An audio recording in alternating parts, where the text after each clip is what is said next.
Welcome to the Nana Yaa Yeboaa Podcast.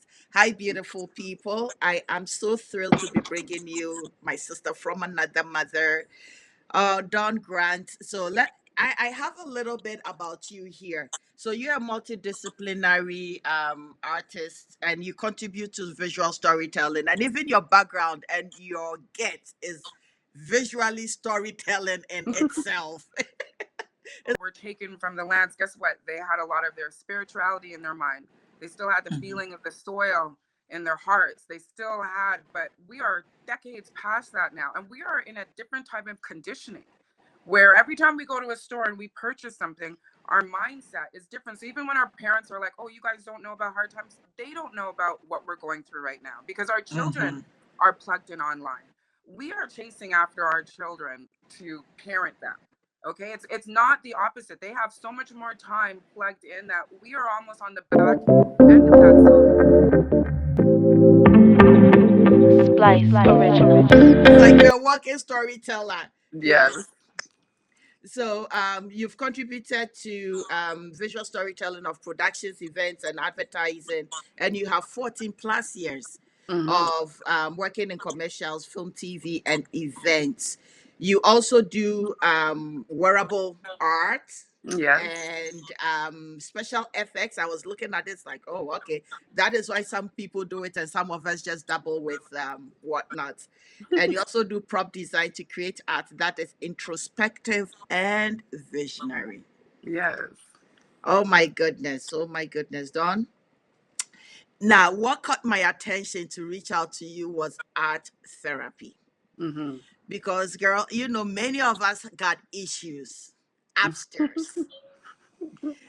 And in this uncertain times that we talked about, how do we cope with these things? Looking at the different resources that nature has given to us, that some of you, like yourself, has specialized in Mm-hmm.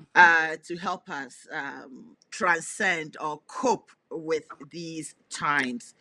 So, Don, welcome to the podcast. And I hope that today we are able to do a deep dive into the powerful stories that inspire and challenge you, your work, and what sparks your creativity and what you give to the world, what is Mm-hmm. channeled through you to be given to us. Welcome to the Nana Yaa Yeboaa Podcast. Thank you so much for having me. Did I tell you have a beautiful smile? Thank you very much. I like to say dawn like the sun. It starts inside, comes out. Abso- That's how I say to people. Dawn like the sun, grant you a wish. That's my motto. That is absolutely beautiful. Thank So, you. my dear, let's talk about your artistic journey and inspiration. Mm-hmm. Um, I always make the reference that last year I went through a program, and African Arts Institute had a program. It had arts, a painter teaching arts as Mm-hmm. well. So I did a little bit of a scribble of artistic work. This Oh, and beautiful. okay, Wow, I love the colors on that actually. It's very vibrant. That's very beautiful. I would call that more than an artistic scribble. That's a beautiful piece of art, a beautiful work of art. thank you. She did ask me if I paint, and I said no. Mm, I had never picked up a paintbrush or anything when okay. I did this. Yes, Hmm. but I realized that after this year, with a lot of stress and everything, when you see those two arts behind me back and forth, the abstracts, that's what I Hmm. started doing. So that is what I call my Yes. therapy. Okay. Well, as you said, art therapy, and I am a therapeutic art practitioner. So there's actually Therapeutic. two differences. Art therapy Okay. is more the clinical sense, where you definitely more deep dive into psychological issues and you relate them towards art practices. Therapeutic art is similar in the sense, but what we deal with is more of the creative process. So you might come to me and we might have a small discussion about what's going on in your life, but I'm not going to clinically diagnose you or do anything like that. What I'm going to do instead is exactly what you experience. I'm going to open the door to creativity. So if you are trying to overcome a loss, we might do some collage work. You know, if you're Mhm. having a challenging time in your life during uncertain times and you're trying to figure out things, we might just do something as simple as painting or making a model, just small things. Because a lot of times when we think about art, we think about a finished product. And it's not Mhm. really about that. It's about the creative process. So it's about what you're doing to relieve. Like, how do we practice mindfulness? Is it just Yeah. sitting silently, or is it, getting lost in a scribble? It could be as simple as scribbling on a paper. And when you're done, you say, okay, well, I'm going to start to fill in these scribbles. I'm going to start to fill in these holes with colors and so on. And you're going to see within that half an hour to 45, the stress that you went in would have definitely decreased for the simple fact of like separating your mind.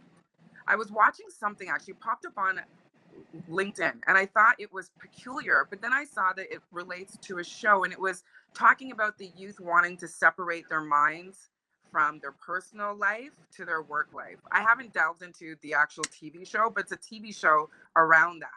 And when I saw it, I thought, well, that's such a weird concept. And I still don't know enough to really speak on it, but I can understand why some people would feel like that's something intriguing because you know what? When the pandemic happened too, guess what? A lot of us started working from home. A lot of the Yes. separations that we had just disappeared. Blurred. Yes. Yes. So when you want to even go and have fun with your partner, it's like you're planning it out and it's not fun because it's like the work for the activity. Or if you want to do something with your kids and it's like all of our time and all of our money goes towards our children and their activities, but we as adults need that too. So even as a therapeutic art, like yeah, I work with a lot of kids, but I'm telling you, I work with so many adults too. Adults who Mhm. are in organizations who are caregivers as well, because a lot of times we get burnt out and sometimes Yes. you need to step out of that. I think especially when it comes to like people who take care of elderly, people who take care Yes. of kids, people who take care of our low income or racialized, at all points in time, you should be doing some therapeutic, whether it's art or something to put back in to make sure that what you're giving back out isn't burnt out because we're honestly all burnt out. So it's like, what do we do right now with our creative process? And that's why, honestly, people love gardening. I love to garden. That's my second life dream. If I could have a farmhouse and just be making art, I love to garden. I love my hands in the soil.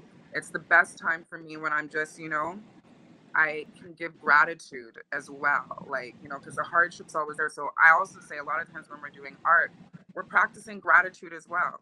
Because you start to like, oh, I really like this color. No, I remember I kind of like this thing. And then all of a sudden you're thinking about the things that are feeding your soul and then you're putting it down. So that's to the therapeutic art. So I should rephrase from saying art therapy because mine is more of a therapeutic art that Hmm. I do. And Yes. like you said, it's a process. So Hmm. it starts differently and ends, differently. As my sister would say, one of my paintings looked like three penguins, and I'm looking at it. That was not the intention, but Yeah. she renamed it three penguins. So that is okay. So, Dawn, let's talk about your beginning story. Like, can you Yes. tell us when you started your early years in art, what drove you into the art sphere and sparked your interest in being a multidisciplinary artist? Well, I am blessed that my mother is an artist. So Oh, I grew up with a painter and she's a writer as well. So creativity was always surrounding me. do we know And your mother? no, she's in Ottawa. She's an amazing human and she's really, really wonderful. And yeah, she instilled a lot of the creativity in me. And I'd say my journey in my career really began when I moved to Toronto, and that was 15 Mhm. years ago. I moved there wanting to paint, but like your parents will advise you, how are you going to make your money? So from that, I went into makeup artistry. So I was like, okay, you Okay. know what? Visual art, like I was still trying to push paintings, but it's a hard world like that. So I said, Mm-hmm. okay, let me start painting on faces. And that's how my career really got started. I went to Complexions. It's a school in Toronto that does makeup artistry.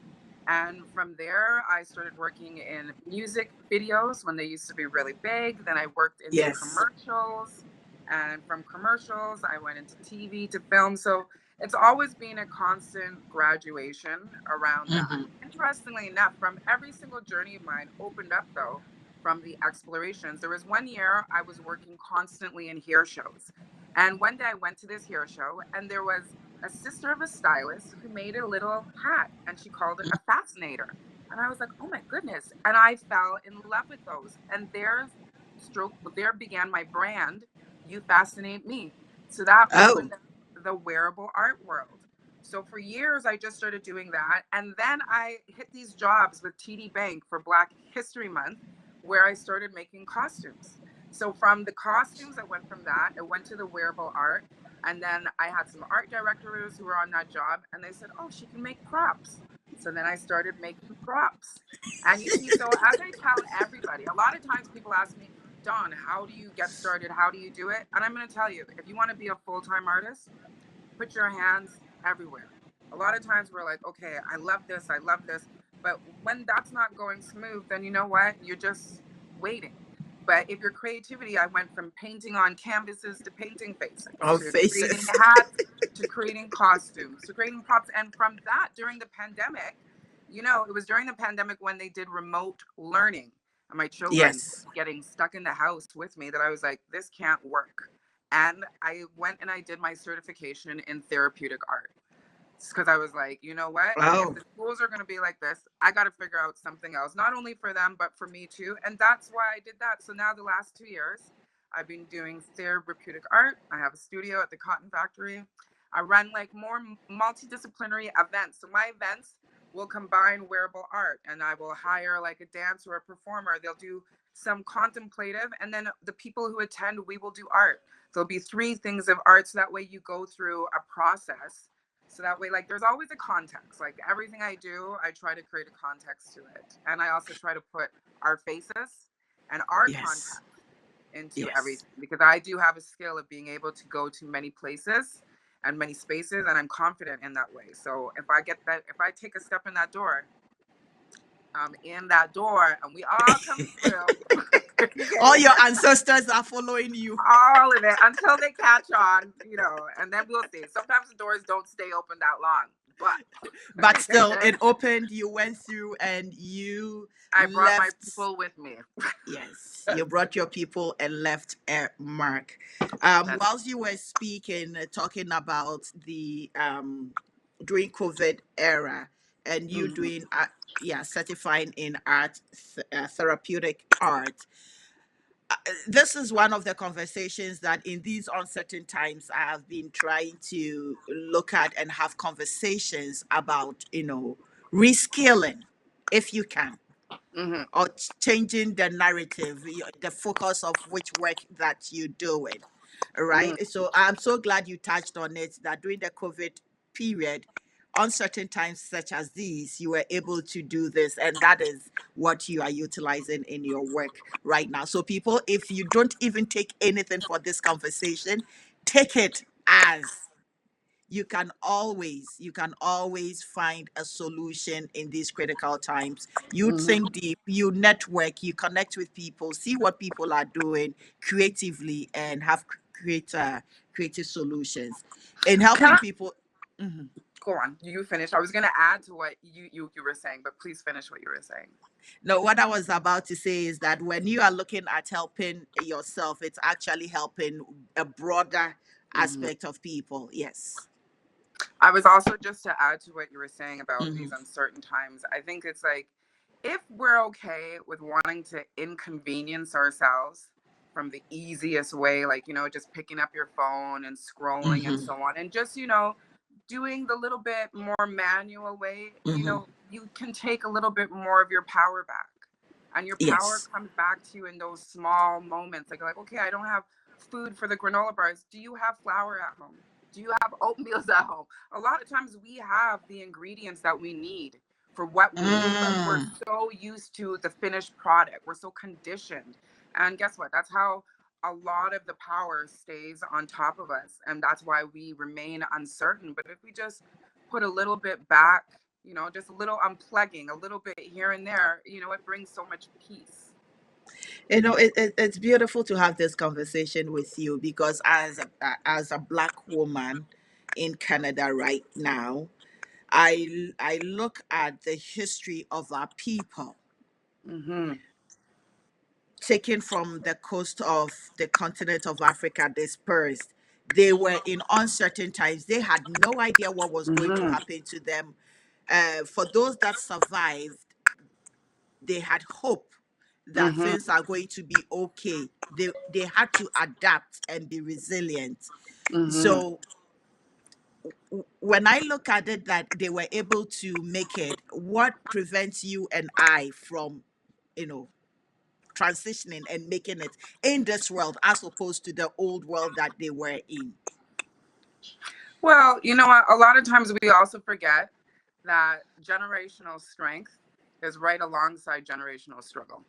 We get so caught up in those dialogues because they are very big dialogues, but we forget at a lot of those dialogues aren't even our dialogues. It's not our history. Our history is a lot more bigger than that. Our history is not what was necessarily done to us. So, as a Black person from the diaspora, there are different challenges that we have Mhm. here. Sometimes we think about, well, the challenges, but as we said, when our people were taken from the lands, guess what? They had a lot of their spirituality in their mind. They still had the Mhm. feeling of the soil in their hearts. They still had, but we are decades past that now. And we are in a different type of conditioning where every time we go to a store and we purchase something, our mindset is different. So even when our parents are like, oh, you guys don't know about hard times, they don't know about what we're going through right now because our children Mhm. are plugged in online. We are chasing after our children to parent them. Okay, it's not the opposite. They have so much more time plugged in that we are almost on the back end of that. So there are different challenges, but it's also super important to remember that generational strength is right alongside there. It's like our stories are not the dire stories, but the minute, as I said, I'm going to keep saying, the minute we start unplugging, start putting our hands back in the soil, and we start remembering how many civilizations we've built up across this world, these really uncertain times, or are we just in the middle of a transition of their dialogue once again? And maybe right now we need to hone in to our core strength and our core spirituality and so on. And guess what? We will get through this. I couldn't see how, but Yeah. we won't get through it if you're plugged in. If you're plugged in, you know Yes. what? You'll be constantly in that rat race. Oh, my sister, God bless you. Oh, that is so true. I didn't look at it from that end, but you are right. You are right. And we need to be telling our stories as well. And that is where your creativity also comes in because, as you said, it's reflective mainly of persons like us. And as part of humanity, we also, are everywhere. Um, so let's look at um say your background, like when I was looking online, I saw that the theme that runs through is really identity and heritage. Mm-hmm. And even looking at you with all your, it's like nobody is disputing that. I'm not even going to go there, sister. I'm not even going to go there. But I'm going to ask the question for those who may not really understand identity and heritage. How does your background and personal experiences shape your artistic creations? Now, to answer Okay. your question about my Mm-hmm. identity, well, to be honest and frank, as I told you, I was born in Edmonton, Alberta, and I grew up in Ottawa in the early 80s. And you know what? I knew every Black person that was in our school. Two of them were my siblings, and the other three, we were all family friends. Okay. So I say this to say that I grew up in a place where you didn't see us, like, especially you didn't see it. But I'm going to say again, my parents were so strong in their identity and supporting our pride in it. To say, like, Black History Month in Ottawa during the 90s was so big. We went to every single one.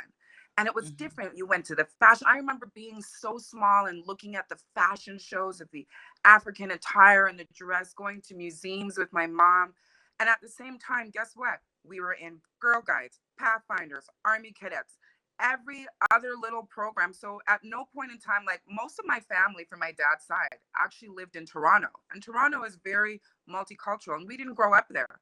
But I will say that later on when I moved to Toronto, one of the skills that I got from growing up in Ottawa was that I didn't ever have my community to necessarily fall into to give me full support. I had Mhm. to build up my own identity. I had to be very proud in my identity at all points in time. And I know a lot of people within Canada who grew up and they're like, I didn't have the best time when I was growing up. I didn't like my hair. I didn't like, you know what? I never felt that way. I never, but I will say I had siblings who had different experiences, but I just didn't. And it could be because from a very early age, I was into art. I was Mm. always into art. So Art. a funny enough story, my mom always brings it up, is that when I was in grade 5, one of the students had said that why is it that everybody I draw is black? Because every single drawing I created was always, and I was like, in my mind, I couldn't think of, well, why wouldn't I have done any other drawing? But you see, for us being in Canada, all your dolls were white. All your Mhm. pictures were white. So you're never seeing our imagery, but it was always in my mindset. So my identity, I think number one, I came out of the womb like this, like straight up. I came out very conscious of who I was.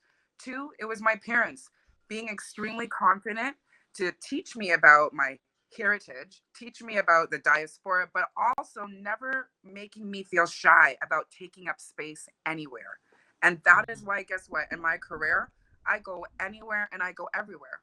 And I walk in just like this. I don't have to push things. I don't ever have to push things. I don't like it when we go into programs and they're like, oh, let's put some African cloth in here. Let's put some tigers inside there. Like, stop that. Stop that dialogue that you consistently, and that's the mainstreaming. That's the like, I always say, I want to take our identities and put it in the mainstream. Okay. It's not to be celebrated in February. It's not a kente Mhm. cloth alone. It is not a black woman standing beside a cheetah or a tiger. It's not like, and because I work in commercial, I see these things. This is literally what happens. Like we're saying it now, but when you look at advertising, this is commercial. So that shouldn't be there. So if you hire me and you're like, Don, I want you to come and do this and that, no matter what, whatever I do, I'm going to try to put a little bit of our flavor inside there. So it might be the colors. It might be the way I designed the mask. It might be that I decided to go and get some organic seeds or something. But I always say a spoonful of molasses in every design. It's part of my motto. A spoonful of molasses in every design. Put it in there and Ooh-wee. stir it up. And That that's that. that is Yeah. wonderful. That is wonderful. Mhm. So let's look at this view of art presently, right? So we know art is constantly evolving and there's now technological art. Mhm. Um yeah, so how do you see the innovation influencing contemporary art and do you incorporate new technologies in your work as well? Well, I would say because I'm more of a hands-on artist, I love hands-on artists. And like, you know what, like a lot of artists, we were like AI, but AI is in it. It's happening. And you know, I've seen some people making really amazing stuff with AI. I'm old school like that. I can't say like, you know what, because I'm a special effects artist too, I didn't really like it when CG became so big. Like there's so Mhm. many jobs I get hired and they're like, oh, we need blood work done and this and that, and you'll make a whole rig and all this stuff. And then they'll go put CG on top of it. So it's like you didn't really see, and that's some of the things that we loved about like films in the 80s and so on, is that you got to see the real artistry of the mask and stuff. And that's lost behind technological stuff right now. So I would say that I think it's a, you know what, I don't think my opinion really matters on it. I think it's happening. And I think that, as I said, in any part of your career, if you want your career to keep advancing, you got to continue to learn. So even this week, I've been like, well, what else do you need to do next? Like, you know, Mhm. do you need to know more graphic design? And then it has to be with what piques your interest. I'm actually really interested in 3D printing. So that might be where I go next because it's still around making, but you know, it's a technological Yes. situation. So, but I am going to tell you, I'm more of a hands on person. Like, I'm definitely an 80s human. I am not of the beta generation. I don't know what generation they called me. I don't know if it was X or what. We're a I, tiny sliver lost in the middle of somewhere. It's like the 70s to like the beginning of the 80s. They don't even know what to call us. oh, Gen X. Gen X, It's yes. the Okay, Gen X. Yes, Gen that's yes, X. that And tiny then the little Gen sliver us Y. there. Yes. Before the And internet and after the internet. And it's us right now where we're like, and you know, it's funny enough, we talk about this. I was saying to someone last week, and I was like, we are always mm, talking about the youth are going to make the changes and so on. And yes, the youth are making a lot of great changes. But you know what? I really feel Gen X is so important right now to the changes that we need. And that is you and me, because it's mm. not as if I look at our youth and I see them, but they're all caught up in this fast internet world. And, you know, I have children, and sometimes I'm like, you guys better hope no emergencies show up right now because they're programmed in a different way. But Gen X, we were there before the internet, after the internet. Like, we have such important things to say, even about homelessness, art, like what you're doing. And so much of us are doing creative, like side shoots right now. And I honestly really feel like we are very instrumental to the changes that are happening. And if we like come together, because we are so entrenched in the workforce, but underneath us, you have a whole bunch of this generation that doesn't want to work, can't find jobs. And it's like, we're like, they don't want to work, but guess what? Is the world as shiny? Like, you know, you tell people you give them minimum wage, and then we go to the grocery store and their hour wage is comparable to two items. Like, this is where the problems are. So that's why people like yourself and me are super important to just reminding people, hey, you can step away a bit. There are different ways to go about. Our whole world isn't, especially, you know, AI is becoming a really big thing now. I think when it comes to the conversation about AI, depending on what you're looking at and what you doing it with, it has its place, right? Mm-hmm. And let's say in the art, yes, it is, some utilize it for beautiful creative images, and but then it can also not beat the tactile of the paint and the brush and the separation. So Mm-hmm. there's prompt engineering to create the image, which gives art people a chance. People who wouldn't have had the opportunity to be engaged in art, give them the chance, right? Mm-hmm. So it has its place, but for me, I always say that we always have to learn or have an Yeah. idea what it is and keep it behind and Mm-hmm. utilize it if and when necessary. So say we talked about the young folks coming up. What would advice will you give to creatives trying to establish themselves in the industry? Um, Similar to what I said before, to, you know, don't put all your stuff in one area, Mhm. but to be passionate. You know, I think about this often about what advice. And I'm not going to lie, the journey is hard, especially when you decide you want to be a creative. There's uncertainty all the time. You don't really have a lot of stability unless you get picked up with a big agency. And then those things change frequently. That, you know, it would just have to be what I count and what I keep in my heart is that you just have to stay true to yourself, create what speaks in your heart, and, you know, like I'd say, the community you keep is super important to what your success will be as a creative, because even when things aren't going well, it's your community that will remind you, hey, you're okay.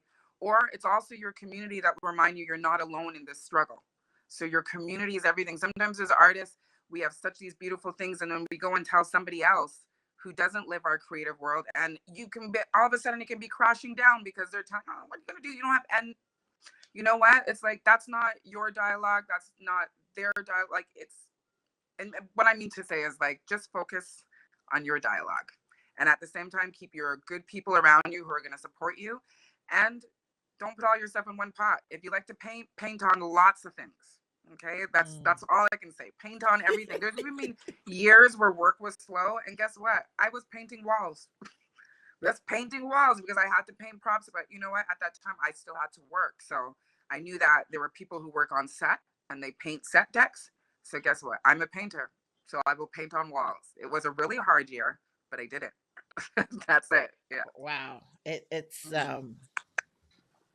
man, that's true. Eh? It's a skill that and even color mixing and everything, the eye you bring into it. Mhm. I didn't think about it that way, but when you said that, it's like, yeah, you see something different. You see something different. Yeah. So, what works have you done? What are some of the works you've done? One or two that is so memorable to you that you can share with us? Because it's I 14 honestly, plus years. yeah. Well, this is it. Seriously, I've done so many different jobs that and I never really watch my films. I'm not gonna lie. I don't ever really watch anything that I work on because it's just so frequent. But also, you know what? I'll mention one that actually happened last year. It just warmed my heart so much because wearable art is my passion. Like, and the makeup, the Mhm. props, special effects. I'm hired. I'm a contractor, so I make a lot of creative stuff for others. But the wearable art is my brand. So Sampa Mm. the Great got one of my crowns last year, and she wore it, and it was exhibited in a beautiful magazine. I cannot remember the name, but it comes out of Mhm. Africa, and it was when she had gotten her awards for doing the soundtrack on Black Panther too. So she Oh. happened to get one of those crowns, and I really liked Sampa the Great before that even happened. Really blessed to have the opportunity to put some work on her. I do a lot of work with the Raptors, ironically, just making them look sweaty if it's a commercial. So that might be exciting. I'm thinking about who is like lately. I had Scotty Barnes who plays for the basketball. Like there's like, but that's advertising. Nice. I have so many jobs of different. So I honestly couldn't tell you there's one that screams to me. Mhm. They all have been successes and they've all been stuff that just led more than the people I've worked with as like the celebrities or so on. It's been my teams. It's been the Mhm. teams of creatives I've worked with, the great producers I've met, the directors, the other wardrobe stylists, the makeup, the grips. Like they don't talk about us, but you know what? It's like the film world can be a very toxic place. It is. The union can be so toxic. So when you have a really great team, it's everything. And I remember my teams more than I remember the jobs because the jobs are jobs. You know, Mm. Mm. that's it. Mm. Later on after I get Ah, off, I was like, oh, I should have remembered to tell you this, but it sums up that. Like, I'm grateful for everything that I get to do. nice. It comes out like that. If only many of us could live our true passions and come, with all of us authentically being us, rather than doing things that don't speak to the heart, and then it's eating into us because, like you said, we are Mm. stressed and whatnot, and we don't have that outlet.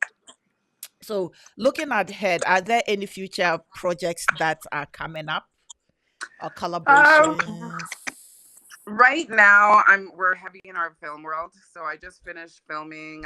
We had two really great black films that were just done here in Hamilton. One was a Islam film, and it's based on a real story. I can't really speak to it yet, but it will be coming out. And then the other one was a very intriguing opposite film, which was also another one of black content, which was intriguing.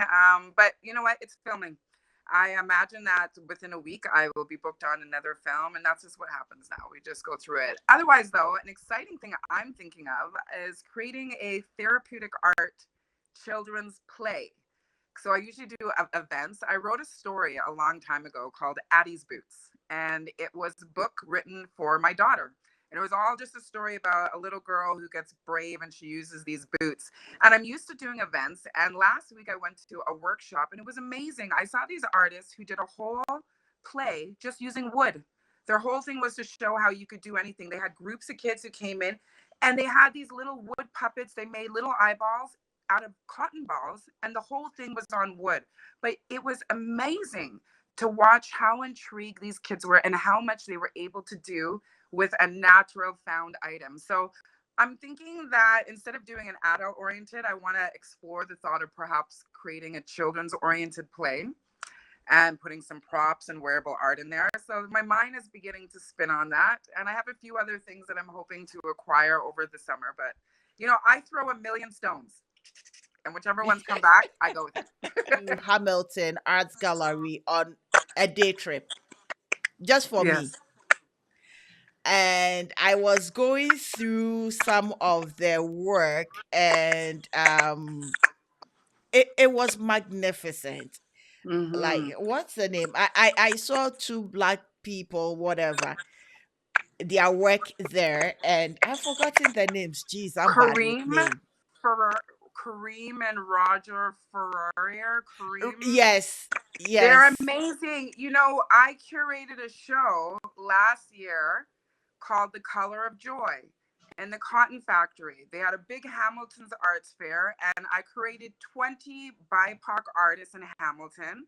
I found them. Kareem was one of them. And the whole topic was our joy because, you know, we are so used to seeing our trauma. And one of his artworks were inside of it. He has a studio right down the hallway from me. So, and ironically, his father teaches steel pan. So they have a studio and they have kids that come here on Saturday and they have like 20 Trinidadian steel pans inside there because I'm Trinidadian and ironically they're Trinidadian too, but they have a whole steel pan situation where they teach the youth how to do drumming. There it's an amazing family. It's amazing, amazing. But there is also amazing artists of color in Hamilton. Like That is what I'm discovering. I do have something coming up. The arts fair is happening again in September, and I am curating another collection of BIPOC artists. But this year, I'm planning to focus on textiles. Oh, Oh, it's going to open up the door to us in a very big way. So, you know, it's like when I come through, as I said, last year's exhibit was so beautiful and it was all visual art. But I thought this year, you know what? Textiles is so intriguing. It's not only in our clothing, our headdresses, and our art, like you can go anywhere with the thought of textiles. So, nearby situations. Yes, I'd love to talk yes. more about this because this is the type of dialogues I want. I want it to be one where it's not just textiles, but there are stories associated. Like anytime, as I said, contemplative context. When you walk in there, you should be intrigued and you should understand how much it's in everything. So it is not something to be put into a little corner or a little month. Or, you know, you go to Shoppers Eh, Drug Mart and you get a little aisle of hair supplies. Like, you know what I'm saying? yes. Our Yes. our art is a living art. Yes, it is. Yes, it is. Um, no matter what it's done, whether for visual or etc., I do understand um our art, and this I'll say African art that I do know is a living art. That Mm-hmm. when when a stool is created, it has a purpose.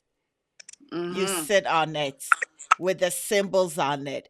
So Yes. we necessarily, the art also carry the narratives, the stories. So Mm-hmm. instead of our writings are embedded into the art as oral Mm-hmm. stories, when you pick up an artwork, it will give you the full story of a Yes. family, of a Mm-hmm. person, Mm-hmm. right? Yes. And that is sometimes the difference between us and the Europeans, that art is done and it put in a gallery, it's put in a museum to be Mm-hmm. go seen. No, the Mm-hmm. art is living, wearable, breathing, and Well, that's listen, it. that's why our art is all over the world. And it's not only just in galleries, it's in museums, it's on people's Yes. outfits, it's everywhere. Like, that's how much our art travels and so on. There was another amazing artist before we wrap this up to speak this, and his name was Abraham Okobase. He's a Nigerian artist, and he was one of the artists that was involved in the show I curated last year. But he's a Mm. Nigerian artist based out of Hamilton, and his work is next level as well. And the intriguing thing, because you were speaking about it, he makes these amazing prints. You'd have to investigate it, but he lays them on vintage pieces of furniture or normal pieces that would be in your home, like a stool or a side table. Mm-hmm. So it again, it has such an extreme story of the same thing that you talk about, like living art. Like when I first saw his stuff, when I wanted to go and ask him if he'd be part of the show, I was flabbergasted just because I could see my living room. I could see my parents' living room in this exhibit that he had, that he placed the artwork. And it's not just the imagery, but it was like the furniture he went to go and find that would speak to all of us. So yes, so just again to say that the talent of artists in Hamilton is really diverse. So I'm actually really intrigued to go down the realms of textile, because it's going to open the door for me having to explore and find a whole different set of artists than what I did last year, which is what I Yeah. like to do. You know, I like, honestly, I like at all points in time to just like celebrate us, like literally at all points in time. Like that's just it. And, you know, and I do it well. That's it. Thank you. Thank you for doing what you're doing. So I before we round up, I'll bring us back to mental health. So what Yes. advice would can you give to somebody struggling with mental health, who Mhm. may want to use their art as an outlet for expression and for healing? Um, you know what? Before you go, I will show you a piece of advice I would say for someone struggling through mental health. Okay. I'll show you an activity I do frequently. And I've done it with many sessions because I struggle as well. We all struggle. We all have times. And sometimes when we say we're struggling, we have to remember struggling with mental health doesn't always mean mental illness. Anxiety doesn't always mean that you're suffering from an anxiety disorder. You have so many things that happen in a day, a week, a month, a year that can bring you up and down. And that's important to remember, is that this too shall pass.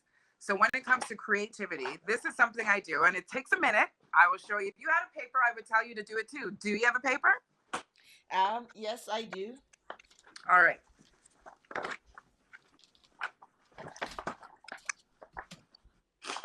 So I want you just to begin and just take a deep breath Mm-hmm.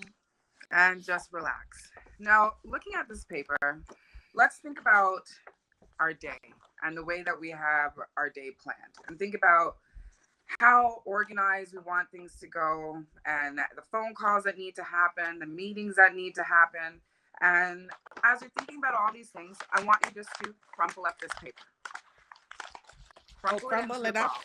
Yep, crumple it into a ball. And as you're thinking about the things that you have to do, I want you to reflect on the times where it feels really hard. And you know, you miss your appointments, things don't go that smooth, or so on. You didn't get the phone call you wanted, you didn't get the job. And now I want you to open up this paper. And as you're opening it up, I want you to think about the phone call you received that helped you to feel better. I want you to think about the smile you got in the morning, perhaps from the same child that told you they didn't really like you, that caused you to calm down. I want you to think about, you know, the meetings that did go well. And while you're thinking about that, crumple that paper up once again. And as you're crumpling it, I want you to reflect on the past year and think about a lot of the challenges that you went through, and just sometimes how you were feeling so hard. And as you open up this paper and smooth it out again, I want you to think about the money that came through that you didn't expect. I want you to think about the opportunities that came through that, you know what, just allowed you to make it the other month. I want you to think about the love that you received that felt full. Now, we would do this one more time and we keep on doing it, but what I want you to notice is how soft the paper is beginning to feel. Mm-hmm. Open up your paper. You see, at the beginning, it's so straight and it's so Yes. hard. And you know what? It's so easy to tear when we feel like everything has to go. But the more softer you crunch this, the more you go through life, the more connections you get, this almost becomes as soft as fabric. So that way, at some point, honestly, there are times people make clothing from fabric. And the more you do this, you Mm-hmm. end up with having such a soft piece of cloth. And it's a reminder to you that you don't break under pressure. You get so many things that help you to keep going, that help you to slow down. And as you go through them, yes, you might not be in the perfect state that you thought you should be, but guess what? You've now transformed into something that's softer, something that's more pliable, that could work with others. We could sew this and it wouldn't tear. But if I tried to sew this when it was straight, guess what? It would rip It right would break. away. Yeah. So this simple creative process. So when you ask me something I would do, these are small things I would do. Simple like that. Start in the morning, scribble with the pencil as you're thinking. Just put your close your eyes, and when you're done, look at that scribble. Get some colored pencils out, fill in some circles. Simple, small things like that. Don't go and say, oh, I'm going to go paint a picture. I'm going to do this. Go and do a small creative process and then throw it away. Or keep the paper. When I do these, I tell people often keep that paper in your wallet. So when you're moving Mhm. through it and sometimes you're like, oh, I got the money and this and that, you're going to see that and you're going to be like, you know what? I've been here. I've been here. I've been here before and I will get past here again. And I have a lot of good people around me that are there to help me. That's it. So that's the That tip. is another one in my toolbox. Website. Yeah.